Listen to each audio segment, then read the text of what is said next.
തടിയനുമുണ്ട് ഒങ്ങച്ചം അടി പറയാൻ അവയിടാൻ മടയർ എത്തര ഒരു ജഗ മനസ്സിൽ വേ മടിയിൽ വേ.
മയ്യണി കണ്ണിന്റെ മഞ്ചാടിക്കടവത്ത്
ഇതൊക്കെ ശരിക്കും പറഞ്ഞു കഴിഞ്ഞാൽ എവർഗ്രീൻ ആയിട്ടുള്ള സോങ്സ്. അയ്യോ, ഇത്തരം സോങ്സ് എനിക്ക് തോന്നുന്നു വീഡിയോസ് ഇത്തരം കൂടുതൽ ഉൾപ്പെടുത്താറുണ്ടോ ഈ പ്രോഗ്രാംസുകളിലൊക്കെ? ഓ എന്തായാലും നമ്മള് പുതിയ സോങ്സ് വായിക്കുന്നുണ്ടെങ്കിൽ പോലും നമ്മളെ ഇതിന്റെ പേര് വീണ്ടും ആൾക്കാർ എനിക്ക് തോന്നുന്നു ഈ ഗാനമേളയുടെ കാര്യം പറഞ്ഞ പോലെ തന്നെ ഹാർമോണിയം കൊണ്ടുചെല്ലുമ്പോൾ അവർ റിക്വസ്റ്റ് ചെയ്യുന്ന പ്രധാനപ്പെട്ട പാട്ടുകളൊന്നും ഇപ്പോഴത്തെ ട്രെൻഡ് എന്താണെന്ന് ഞാൻ മനസ്സിലാക്കിയെന്ന് വെച്ച് കഴിഞ്ഞാൽ കുറച്ചുകൂടി പഴയതിലോട്ട് പോകുന്നതാണ് ഇപ്പോഴത്തെ ഒരു ട്രെൻഡ് എന്ന് പറയുന്നത്.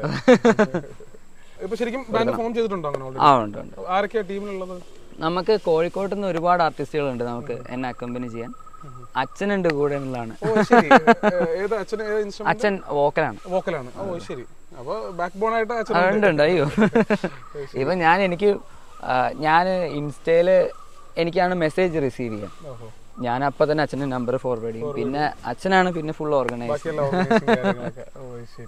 അതുകൊണ്ട് എനിക്ക് ആ ഭാഗത്തോട്ട് അധികം ചിന്തിക്കേണ്ടി വന്നിട്ടില്ല.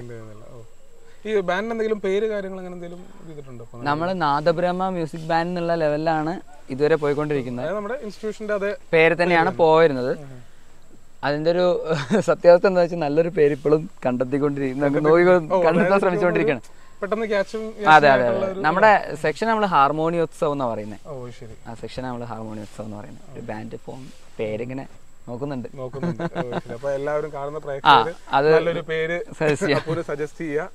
അതെ, സത്യം.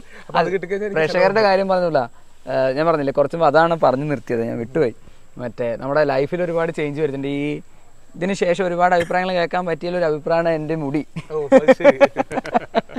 എൻ്റെ മുടി എനിക്ക് ഭയങ്കര ഒരു മുടി വളർത്തിയതല്ല, എനിക്ക് തന്നെ കുറച്ചല്ലേ നീ എന്ത് കാണിക്കുന്നത് നമ്മളോട് തന്നെ ചോദിക്കല്ലോ, അതുപോലെ അവസ്ഥയായിരുന്നു.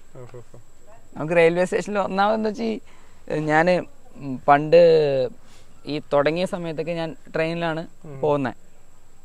അപ്പോൾ രാത്രി ചില സമയത്ത് അച്ഛന് നെക്സ്റ്റ് ഡേ സ്കൂളൊക്കെ ഉണ്ടായിരിക്കും. അച്ഛൻ അപ്പം എൻ്റെ ഒരു ഫ്രണ്ട് ഉണ്ടാവും. അപ്പോൾ ഞങ്ങൾ ട്രൗസറൊക്കെ ഇട്ട് ഈ ഹാർമോണിയം നീല കവറൊക്കെ അതിൻ്റെ ഇങ്ങനെ ഒരു വലിയ പെട്ടിക്ക് പിടിച്ച് റെയിൽവേ സ്റ്റേഷനിൽ, പിന്നെ ഈ മുട്ടിയൊക്കെ കൂടി രാത്രി ഇങ്ങോട്ട് വീണ് പോലീസുകാരപ്പ് എല്ലാം എപ്പൊക്കെ പോലീസുകാരുണ്ട് അപ്പോഴൊക്കെ ഞങ്ങൾ നിർത്തും. പിന്നെ ഇത് ശീലമായോ പിന്നെ ഞാൻ. പക്ഷെ വേറെ എന്താണെന്ന് വെച്ചാൽ ഈ പോലീസുകാരന്മാരെല്ലാവരും മ്യൂസിക്കിനെ ഇഷ്ടപ്പെട്ടിട്ട് അവര് നമ്മുടെ അടുത്ത് പറയുന്നത് ഹാർമോണിയം. അവര് പലരും നമ്മുടെ വീഡിയോസ് കണ്ടിട്ടുള്ളവരാണ്. നമ്മുടെ ഐഡന്റിറ്റി എന്ന് പറയുന്ന ഒരു മുടി അപ്പിയറൻസ് അല്ല.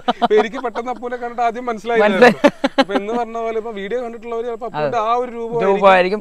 പലരും തന്നെ മുടി വെട്ടിന് ശേഷം മനസ്സിലായിട്ടില്ല. അപ്പൊ റെക്കഗ്നൈസ് ചെയ്യുന്നതിലൊരു മാറ്റം വന്നിട്ടില്ലേ? വന്നിട്ടുണ്ടോ? അയ്യോ, മുടി പിന്നെ എന്റെയും കൂടി ഒരു ഡിസ്കംഫർട്ട് കൊണ്ട് ഞാൻ വെട്ടിയതാണ് മൊത്തത്തിൽ.